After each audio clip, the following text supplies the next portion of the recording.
As one of the most long-standing and successful motor companies Britain has ever known, Vauxhall, alongside other great names of the car industry, makes up the foundation of the nation's unique motoring heritage. Over the years, Vauxhall has produced a plethora of models, ranging from military transport and sports cars to family and commercial vehicles. And today we have the pleasure of exploring a handful of the most celebrated of these models. However, before we delve into a full inspection of our first featured model, let's just take a few moments to uncover the history that lies behind the famous Vauxhall name and reveal the events that have made the company what it is today.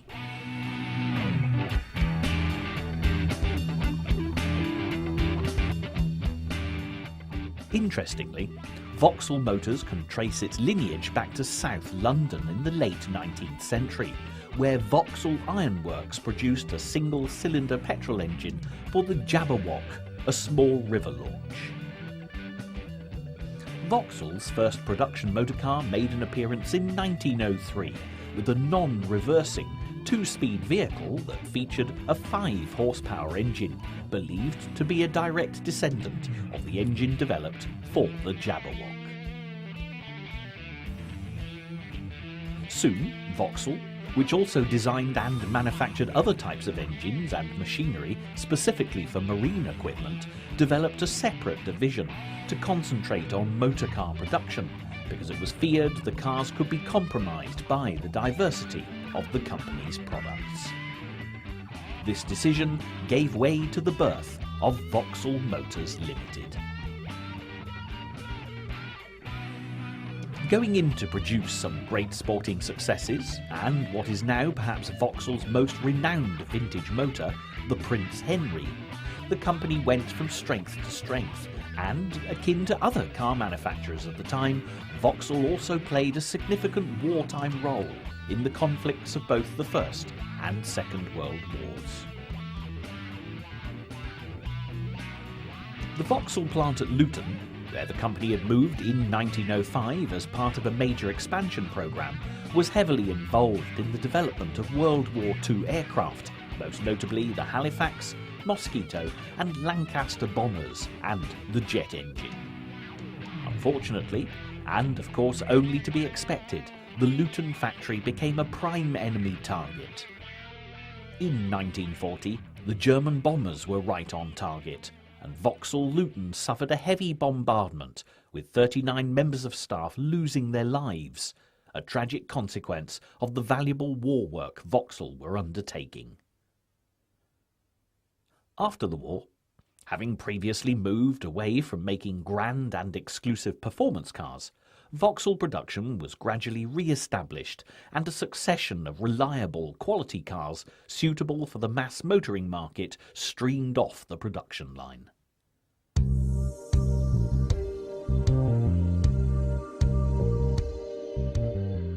Of the many motor cars that have paved the way for the modern vehicle, there are few that truly represent the golden age of classic British motoring history, characterised by a distinguished range of models. Among the most memorable of these stands the Austin, one of Britain's most famous pioneering car producers, and one of the first to provide vehicles for the mass motoring market. Founded in the early 1900s by Herbert Austin, the company is very fondly remembered for some unique creations, including the small and simple bestseller, the Austin 7, and the revolutionary Austin Healey Sprite that inspired the affectionate Frog Eye nickname.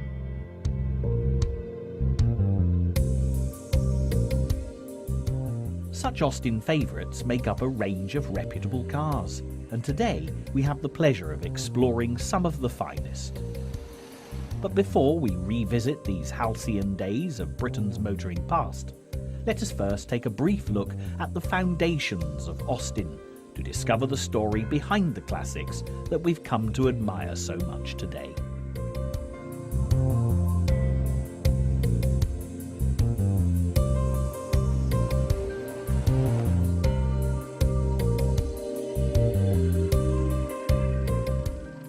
The roots of the company grew from the adventurous and determined nature of Herbert Austin himself, who, in the early days, gained experience at a number of engineering companies in Australia, before returning to Britain, where he began working for the Wolseley Sheep Shearing Machine Company in Birmingham. It was here that he executed his first experiments in the production of automobiles, resulting in a three-wheeler and later a four-wheeler that he entered into the 1,000-mile trial with successful results. Soon after this, in 1901, Austin was appointed manager of the newly founded Wolseley Tool and Motorcar Company, where he stayed for 4 years, before branching out on his own to form the Austin Motor Company. Finding a derelict building in Longbridge just outside Birmingham, Herbert Austin got to work, beginning with a visit to the 1905 Olympia Motor Show, where he promoted his business and sought orders for the first ever Austin car. As the Austin car range developed, the company's reputation for dependability grew, and the factory at Longbridge steadily expanded. Not only claiming recognition for a succession of highly acclaimed cars, Austin even produced an award-winning tractor, and for a short time, a range of aeroplanes. As well as this, the company was also one of the major contributors to producing munitions during the two world wars, which gave way to the rapid expansion of its factory and workforce, and even the building of its own nearby flying ground. Moving from strength to strength, it was only a matter of time before Austin made its impact on the overseas markets, with which came a global recognition of its impressive repertoire.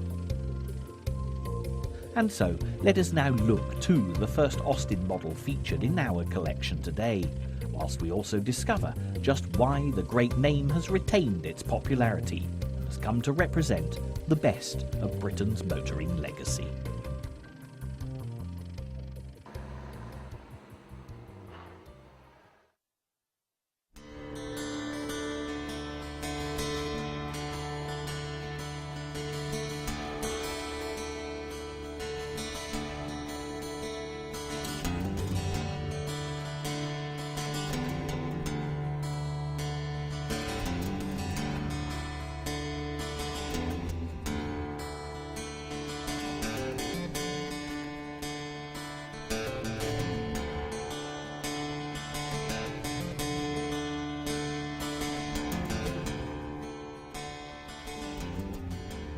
After the Great War, Austin Motors, like a lot of businesses, was suffering some financial strains, and understandably, the board members were not enthralled with the idea of commencing a new project, especially as the company was having to reduce its size.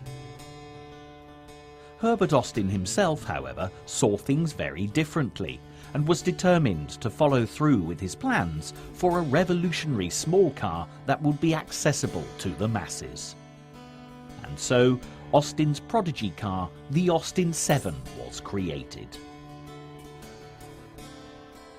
With the help of Stanley Edge, an 18-year-old apprentice draftsman who'd joined Longbridge in 1917, Herbert Austin worked secretly at his home in Bromsgrove with much haste to produce the new compact vehicle. With a lot of the work taking place in the billiard room, rumour had it that the Austin 7 was sized in relation to the dimensions of the billiard table itself, a belief that marks just one of the many anecdotal stories surrounding the Austin 7. The idea of producing a car that weighed no more than 800 pounds was a first for British motoring, and meant that the whole design was brand new from top to bottom.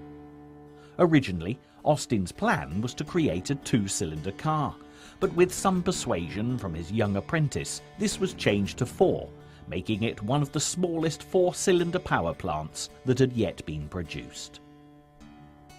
Also, with a 2.5-inch bore and 3-inch stroke, the Austin 747cc engine produced a horsepower of 10. Whilst the young Standy Edge was responsible for the engine design, Austin concentrated on the chassis, body and running gear, and during 1922, 3 prototypes were produced.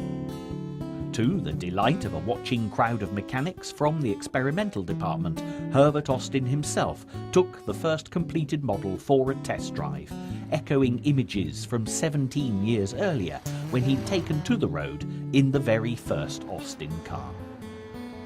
Proving a success, the Austin 7 was exhibited at the Olympia Motor Show, and by 1923 the model had been launched for sale.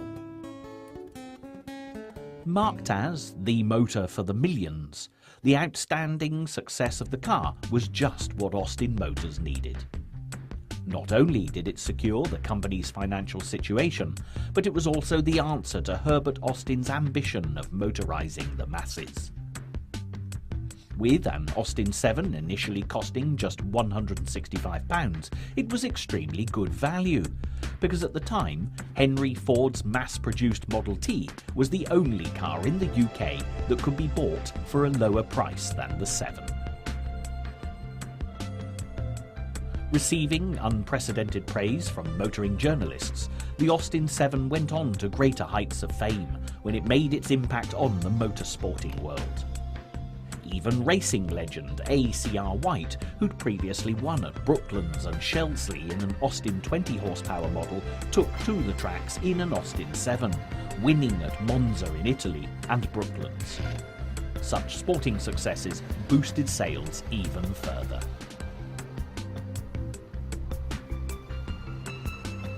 Putting sporting achievements aside, for the average person who owned a standard Austin 7, a speed of 35 miles per hour was about as high as you could comfortably go. The A-profile chassis frame of the car could be described as quite frail and flexible, with a featured transverse leaf spring to the front and cantilever leaf spring to the rear. The handling and brakes were also short of being perfect, but these factors were outweighed by the car's charming appeal and good value for money, which was, of course, a significant selling point, especially for new motorists. Over the years, brake horsepower climbed up to 17, and so by the middle of the 1930s, the model could exceed a speed of 50 miles per hour. Also, in keeping with the changing times, Austin improved both style and engineering, which made sure that the Austin 7 retained its immense popularity for over a decade. In fact, it was a best-selling model for Austin for a long period of time, with peak production soaring to over 20,000 cars per year. In its day, the Austin 7 would quite often lose all of its value after 5 years of existence, but this didn't discourage people from remaining faithful to the small and simple family car. Even old and rusty 7s would keep thundering on year after year.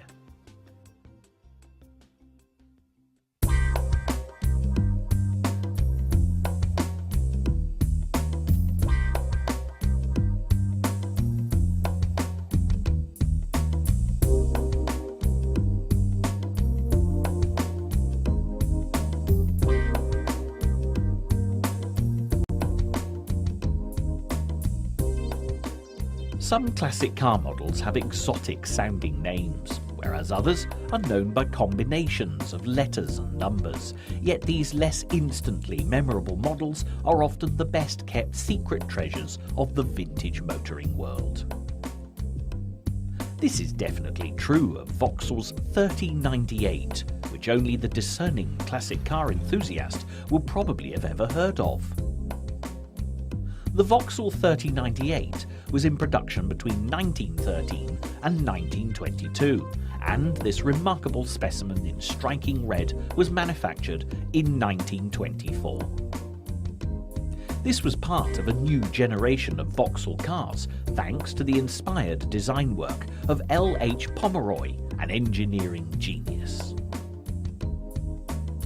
As the 20th century advanced, Lawrence Pomeroy persuaded the management at Vauxhall that they needed to back a new sports car and look for success on the fast-developing Grand Prix racing circuits and in automobile trials. The result was the fondly named Prince Henry, first built in 1910, the forerunner to this truly lovely 3098, which could achieve speeds of up to 70 miles per hour. Incidentally, if you're trying to think of an English Prince Henry from this period in history, you're on the wrong track. The name actually came from a motoring reliability trial, the Tour of Prussia, a prestigious event that tested the competitors over 1,200 miles. The Prince of Prussia who instigated the trials was Henry, and as the Vauxhalls performed so well, they were nicknamed the Prince Henry in his honour.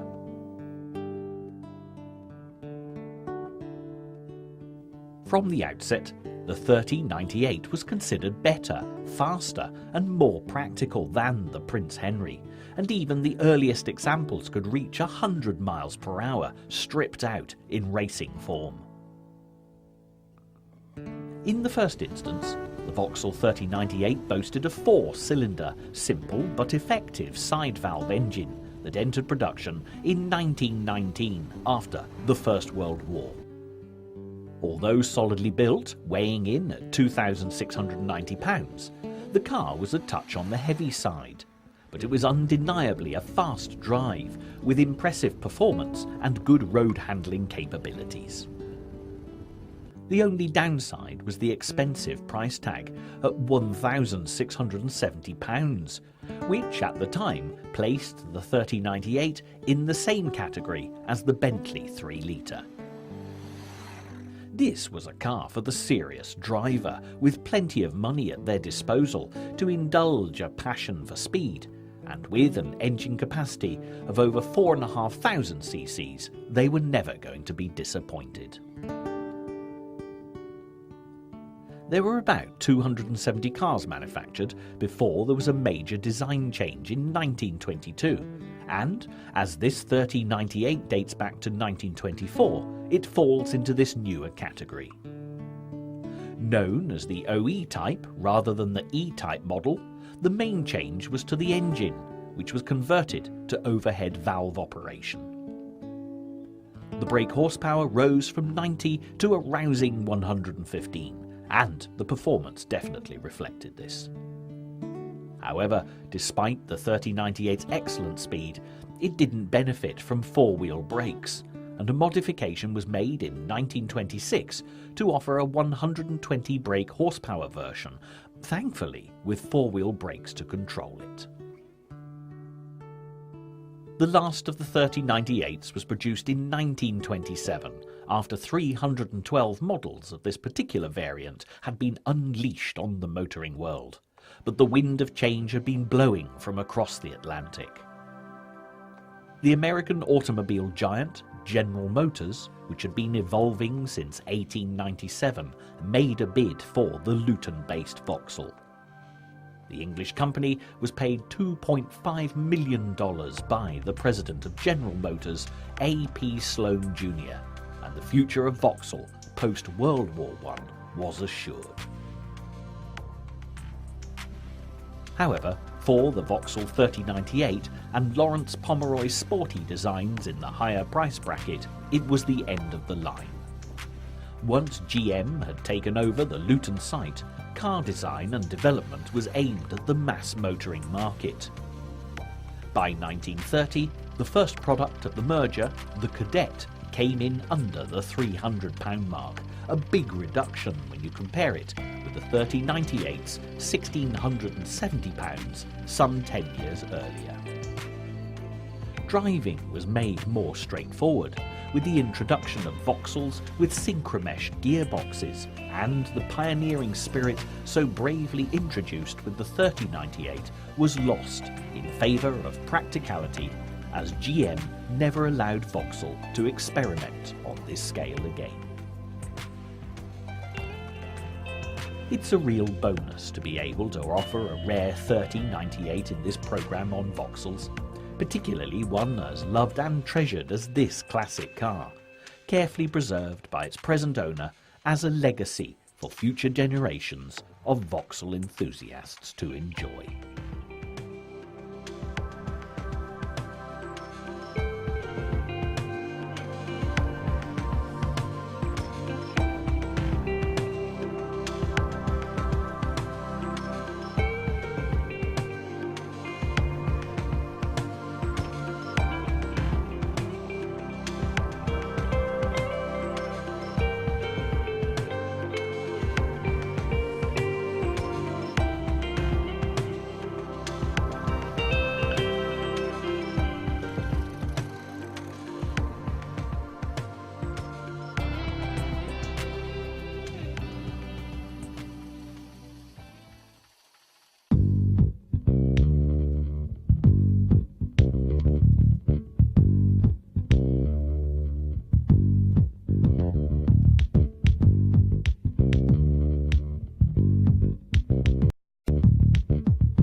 Among Austin's best-loved pre-war ranges stands the Austin 10. In its day, seen as the perfect answer to family motoring, people were instantly attracted to the car's practicality and good value for money, which explains why the Austin 10 is still highly popular and collectible, remaining a favourite for many enthusiasts up and down the country. Making its entry into the mass market in 1932, the Austin 10 was a success from the start and offered a range of model types. One of the rarest Austin 10 variants was the Sherborne, a 6-light saloon that helped make up the range of second-generation Austin 10s, which for our programme today we have the pleasure of exploring.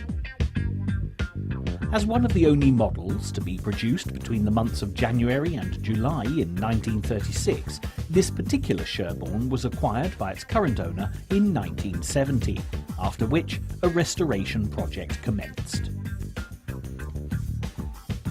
Restoring an Austin 10 can actually be surprisingly pain-free, especially compared to other classic car projects, as quite often spare parts for the 10 are easy to track down through the Austin 10 Drivers Club, which has an excellent website. This particular model was completely stripped and rebuilt to the superb standard that we can admire today. It is a fine example of the rare Austin 10 Sherborne. It was, however, 4 years before the introduction of the Sherborne that the first Austin 10s were introduced, beginning with the 10-4 Chrome Rad and 10-4 Sport, named the Ripley. Although featuring very similar engine specifications, the more economical Chrome Rad could reach 52 miles per hour, whilst its sporting counterpart, the Ripley, with downdraft carburation and high-lift camshaft, could reach a speed of 65 miles per hour. Well over 50,000 Chrome Rad variants, along with an exclusive 150 Ripleys, were produced over the 2-year production period, and both set a high standard for their successors. The original Chrome Rad was even available in Tourer, saloon and cabriolet forms, as well as a 2-seater. The initial Chrome Rad and Ripley models with 10 horsepower featured a 4-cylinder side-valve engine with cubic capacity of 1125, the specifications of which were retained throughout the series of 10 horsepower models that followed. Also living on into the next series was the basic design of the Chrome Rad, which underwent very few changes. The second generation Austin 10 appeared in 1934, at which time Austin were offering the motoring public a staggering choice of 44 separate models. The Austin 10, seen as a totally new type of family car, had become highly popular, and the improved range, along with the Sherborne, now included the famous Lichfield Saloon, the Colwyn Cabriolet, and the open-road Tourer. The main differences between the new range and the earlier Chrome Rad was a radiator cowl, painted to the car's specific body colour, as well as a slight improvement in speed, which was pushed up to 55 miles per hour. The Sherborne was slightly longer than the Lichfield and was distinguishable by the rear quarter windows, which we can see here. Featuring 4-speed transmission with synchromesh on the second, third and top gears, the Sherborne in 1936 would have retailed at £178, an unbeatable bargain for a small-sized family car.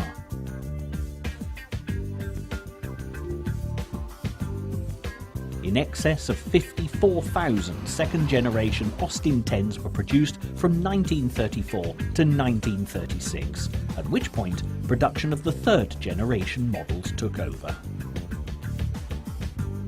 Still featuring the same engine specifications, the new models did receive an extra boost of power, stepping the top speed up to a swift 60 miles. The Austin 10 range now offered a cabriolet known as the Conway and a saloon named the Cambridge, which was to become one of the most famous Austin 10 variants ever produced. Featuring a cowled radiator shell and easy clean wheels, the third generation Austin 10 was also equipped with Girling mechanical brakes, and attention to style was displayed through the fashionable twin D-shaped windows to the rear and a redesign of the dashboard. Remaining economical, practical and as popular as ever, the new range was given a more curvaceous body with smoother lines and softer edges. Indicative of the changing times, the re-style was quick to meet the contemporary tastes and high expectations of Austin customers, and by 1939, total production of the Austin 10's latest range had surged to over 73,000 cars. With the broad range of Austin 10s on offer, not to mention the ease of maintaining one of these practical and stylish cars, the motoring market of the 1930s certainly had no reason to be disappointed, and today not a lot has changed.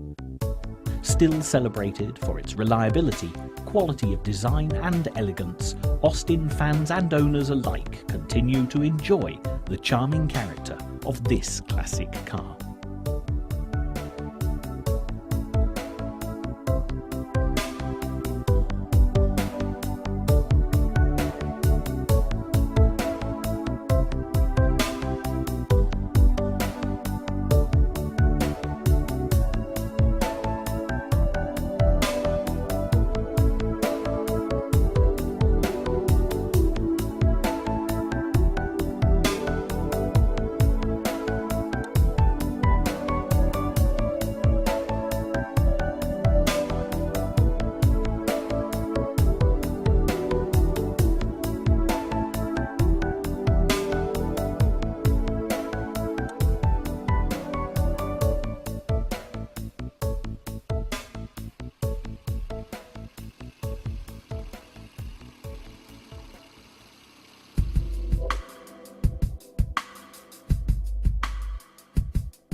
There's something definitely nostalgic about the appearance of the Vauxhall 10.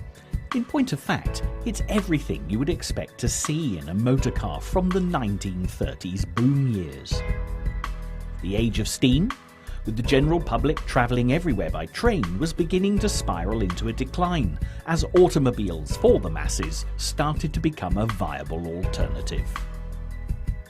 The middle classes were thoroughly enjoying being able to drive themselves around the countryside, and Vauxhall, relatively recently acquired by General Motors, focused on this new and very lucrative area of the market.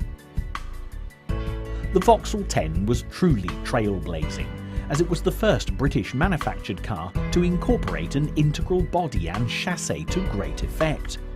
From the point of view of the drive of the car, the ride was much quieter, as noise levels were drastically reduced by the revolutionary design.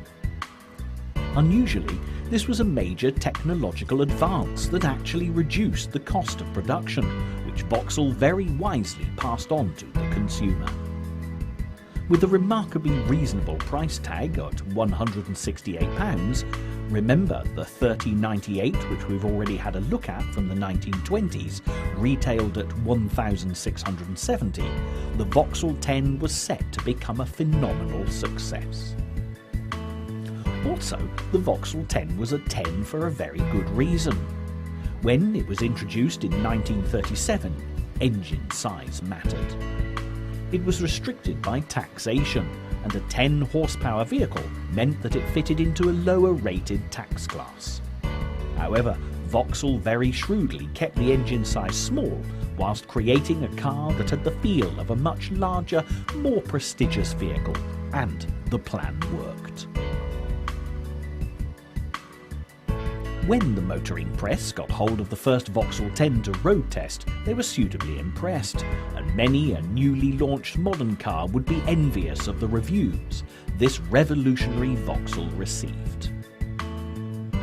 The Motor magazine, the What car of its day, said, "This is an extraordinary car. It seats 4 in comfort, exceeds 42 miles per gallon, and cannot fail to become one of the most popular cars on the British market."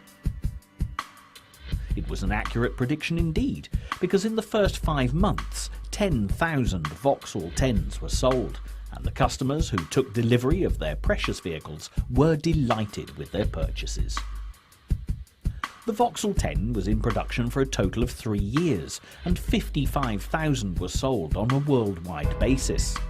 They were surprisingly popular in New Zealand and Australia, where even today you'll find classic car collectors with a Vauxhall 10 numbered amongst their prized possessions.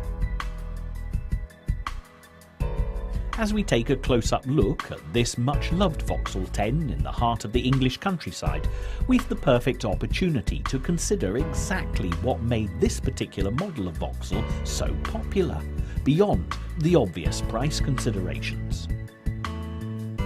When Vauxhall came up with the design for the 10, the goal had been to produce a car that would have independent front suspension and a low weight-to-size ratio. The front suspension was courtesy of enclosed torsion bars, and this, combined with semi-elliptic rear springs, made for an extremely comfortable ride. This was considered to be the ultimate modern car when compared to the opposition. It's hard to imagine today, but the Vauxhall 10 relied upon a 3-speed gearbox, yet it was still capable of producing 75 miles per hour. Quite an achievement for the time, and thankfully with effective hydraulic brakes, it was a very safe vehicle for the ever-improving open roads of Britain. For the style-conscious, this delightful car boasted full leather upholstery, and there were even models with what was termed in the 1930s as a sunshine roof. More powerful models eventually superseded the Vauxhall 10 when the road tax was no longer charged in relation to horsepower.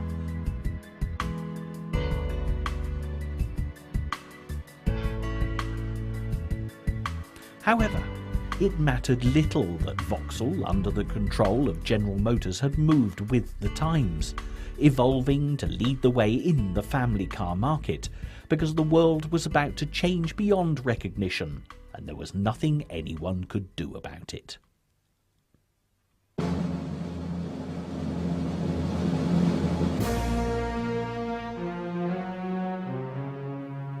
When Adolf Hitler storm-trooped his way into Poland in 1939, the British government had no alternative but to declare war on Germany. Britain became a nation at war, and the Vauxhall plant at Luton in Bedfordshire had more important things to worry about than designing and manufacturing the perfect family car. During the 6 years of the Second World War, the Luton factory did continue to produce the Vauxhall 10, but only 100 of them for government use, compared to the 250,000 4x4 trucks that were produced for the army. Also, tanks were in very short supply, and Vauxhall was called upon to rise to the challenge. The Churchill tank was created from drawing board to full production at Luton in just a year, which was a Herculean achievement. In all, 5,640 Churchill tanks were manufactured by Vauxhall, and 3,000 of the 38-ton mighty battle machines were returned to Luton for running repairs after sustaining damage during active service. This particular example of a Churchill tank is a long way from home, in Normandy, where it stands as a memorial commemorating the D-Day landings of 1944. As an interesting postscript on Vauxhall's war efforts, it wasn't only tanks that were produced.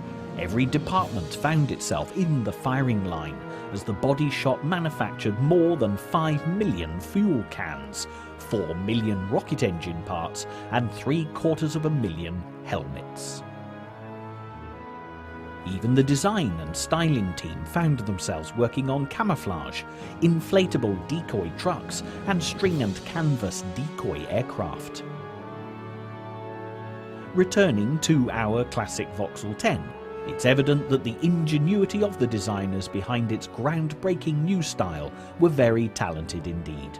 And when the war cry called the staff of Vauxhall to arms, they served their country with honour and pride.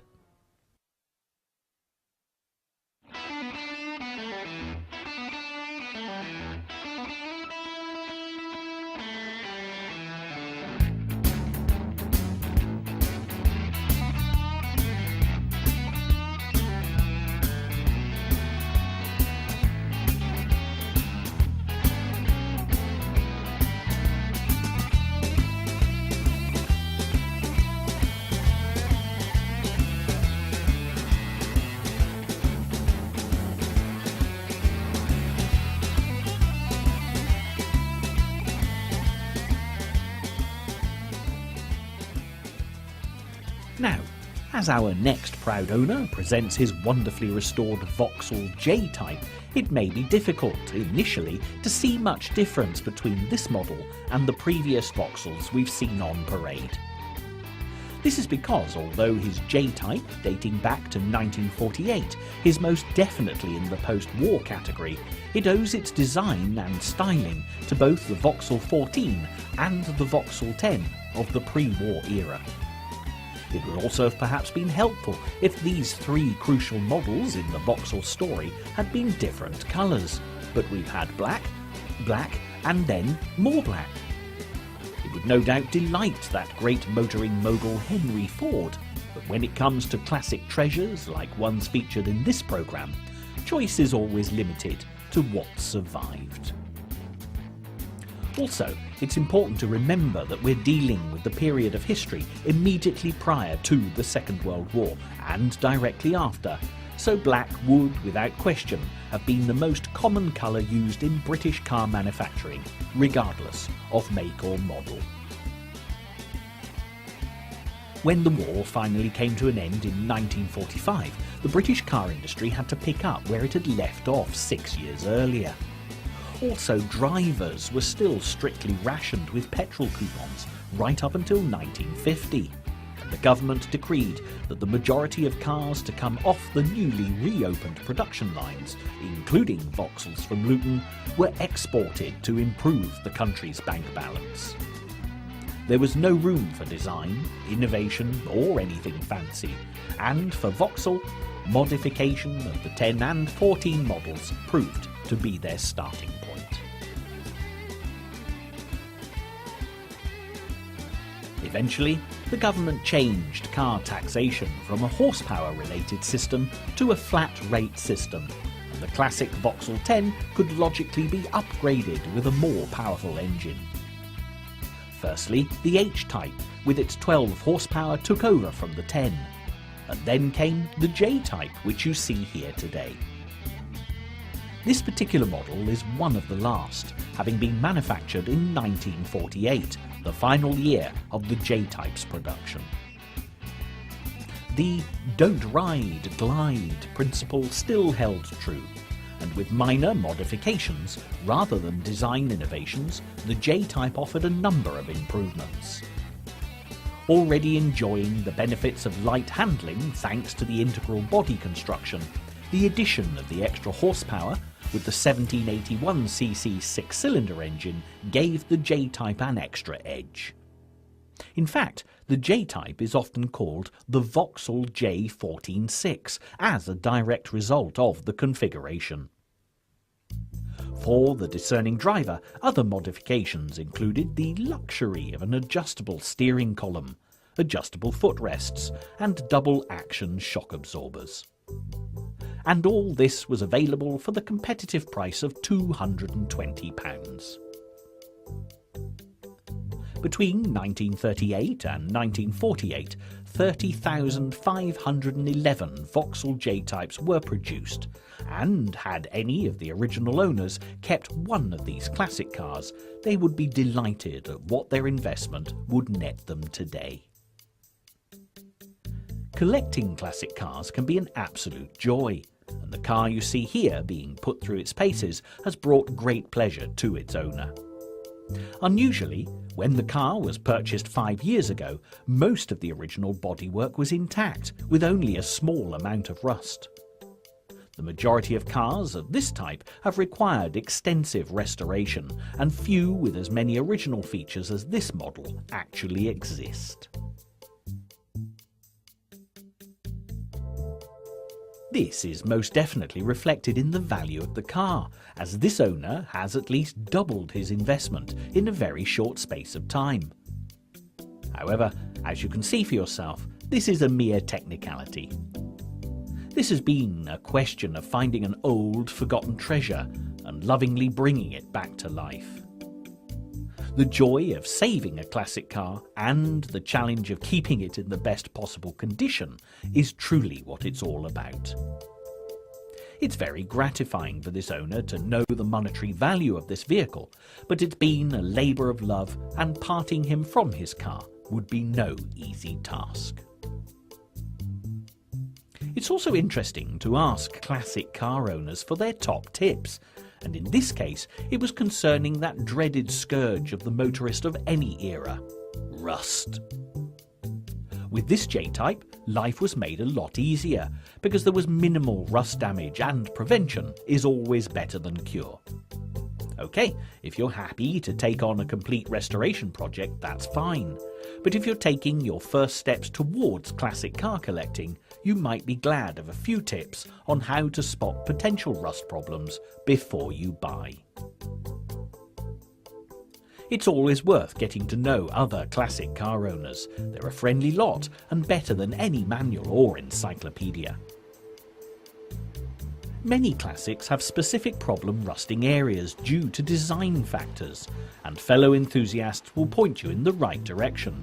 But there are some useful general pointers that the owner of this beautiful J-Type has suggested. Front wings always need careful scrutiny when it comes to rust. Likewise, the areas immediately around the headlamps. Always watch out for seals leaking around the windscreen, because this will cause extensive corrosion. Doors are a little easier to cope with, as they can be replaced if the model you've chosen isn't too obscure, but do check that the door frames are okay.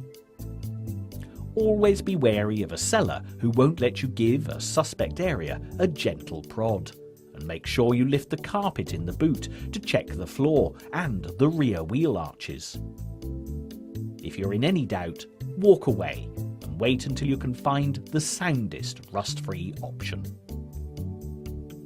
This wonderful J-Type is a perfect example of what can be achieved with a good purchase in the first place, so take your time and be realistic about your restoration abilities.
During the 1950s, BMC realised that there was a gap in the market for a new sports car. Following a discussion between the corporation's chairman, Leonard Lord, and Donald Healey, plans were made for the creation of a revolutionary and compact budget sports car, resulting in the launch of the Austin-Healey Sprite. The Austin-Healey business partnership had initially formed after the 1952 Earls Court Motor Show, where the Healey 100 sports car had been launched. Following this, the Austin-Healey 100 was produced, reaping massive sales success and proving that the partnership had been an excellent idea. The decision was made to produce the Austin-Healey Sprite by utilising a range of parts taken from the Austin A35 saloon, making the project an efficient and cost-effective venture. Owing to its easy assembly and accessibility of parts, the Austin-Healey Sprite started off its sales life at the very reasonable price of £455, but it quickly went on to establish a successful motorsports career. Fun and easy to maintain, the Mark I model, which we have the pleasure of viewing today, made a huge impact on the motoring market with its endearing frog-eye look and was unofficially named the Frog-Eyed Sprite. Its American export derivative acquired the equally affectionate nickname of the Bug-Eye. The first prototype for the Austin-Healey Sprite didn't, however, feature the unique headlamp design. Instead, the prototype had pop-up lights in order to give the car a smoother line. It was at quite a late stage before the car entered into production, and only after the consideration of the expense that such features as the fold-back headlights were scrapped and replaced by two fixed lamps on the bonnet. Remarkably, the frog-eye design that had materialised almost accidentally went on to become a very treasured and possibly most famous characteristic of the Austin-Healey Sprite range. Instead of having a standard body construction with a separate chassis, the Austin-Healey Sprite was fitted with an all-in-one body shell. Also, the bonnet and front wings could be hinged back as one piece, which provided easy access to the engine bay and helped keep assembly costs down. Apart from the steering components of the Sprite, which came from the Morris Minor, most of the other components, including the transmission, front suspension and rear axle, were provided by Austin. The engine, also of Austin origin, was a twin-carb 4-cylinder unit with 948 cc's and was taken from BMC's small-capacity A series that had been launched in 1951 to power the famous Austin 7. The A series went on to become a successful mainstay for BMC cars, finding its way into a succession of well-known British vehicles. Although the Austin Healey Sprite was, and still is, adored by a huge fan base, it wasn't the most practical of cars. But then again, it wasn't designed for practical purposes.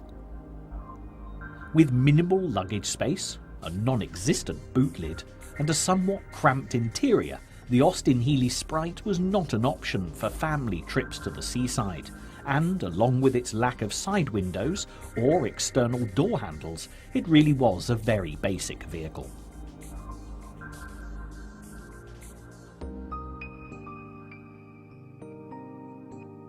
That said, no one could dispute the appealing nature of the Sprite, and the delight of driving one of these charming sports cars, on top of which its ease of maintenance and low cost made it an unbeatable package.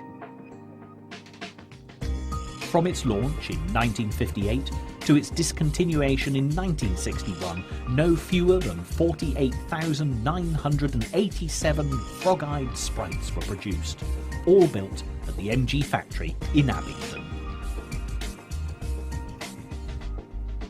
Once the great impact of this small sports car had been recognised by BMC's rival companies, vicious competition was inevitable.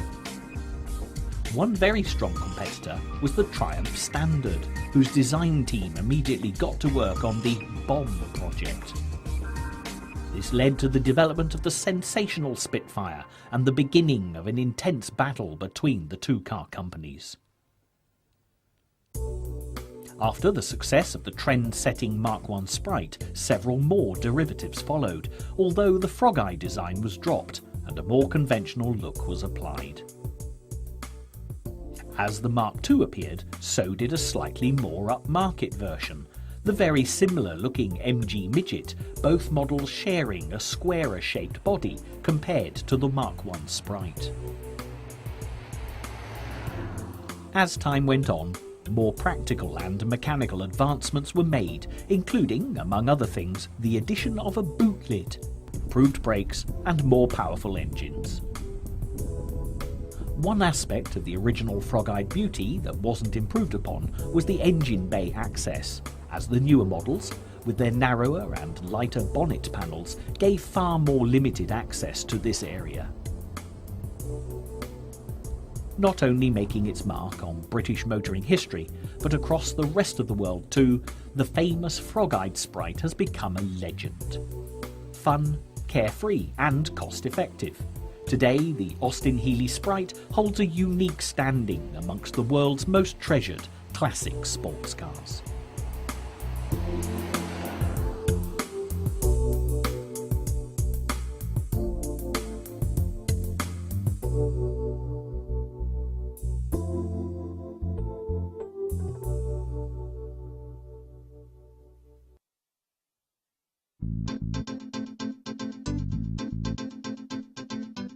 In terms of character, originality and sheer bravery, many would argue that Vauxhall's greatest hour came during World War II, when adaptability and resilience truly did come to the fore.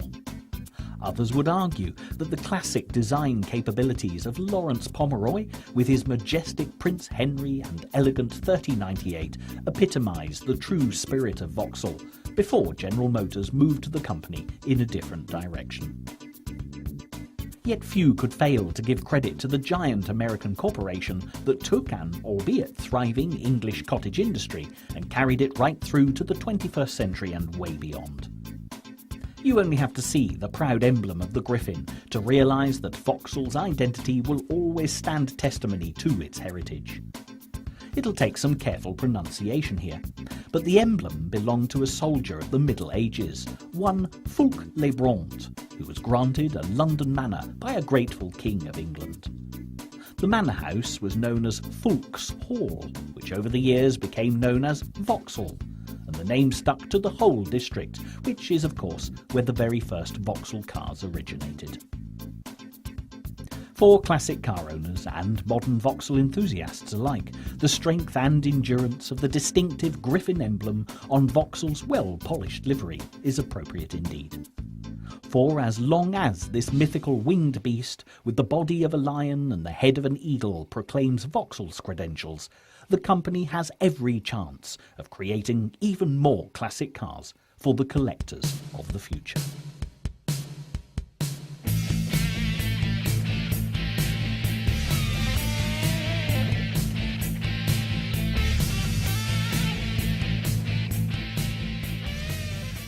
Austin's most memorable models have inspired people all over the world to become enthusiasts and classic car owners, and there's an extensive range of Austin clubs to refer to for information, with people always willing to offer their expert advice.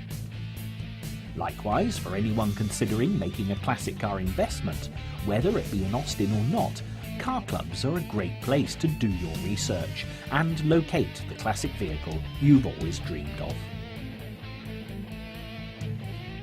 Whether you're into the old Austin faithfuls, the lively Sprite, or the much-loved Austin 7, there's something for everyone, with an Austin car making a worthy addition to any classic collection.